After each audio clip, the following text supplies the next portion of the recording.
Edathanattukara Vattamanappuram MLP സ്കൂളിൽ പാചകപ്പുരയിലുണ്ടായ gas leak മൂലമുണ്ടായ തീപിടുത്തം അധ്യാപകരെ സമയോചിതമായ ഇടപെടലിലൂടെ വൻ ദുരന്തം ഒഴിവായി. വ്യാഴാഴ്ച രാവിലെ 9:45-നാണ് സംഭവം. സ്കൂളിലെ കുട്ടികൾക്ക് ഉച്ചഭക്ഷണം പാചകം ചെയ്യുന്ന അടുക്കളയിലാണ് തീപിടുത്തമുണ്ടായത്. തീപിടുത്തം ശ്രദ്ധയിൽപ്പെട്ടതിനെ തുടർന്ന് സ്കൂൾ അധികൃതർ ഉടൻ തന്നെ മണ്ണാർക്കാട് ഫയർ സ്റ്റേഷനിൽ വിവരം അറിയിച്ചു.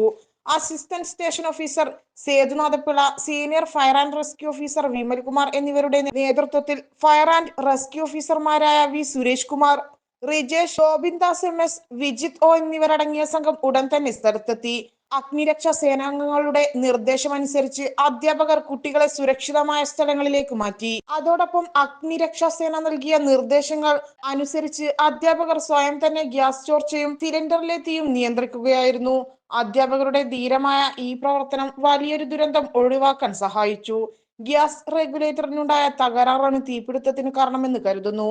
തീ പൂർണ്ണമായും അണച്ച ശേഷം സ്കൂളിനാവശ്യമായ സുരക്ഷാ നിർദ്ദേശങ്ങൾ അഗ്നിരക്ഷാ സേന നൽകി.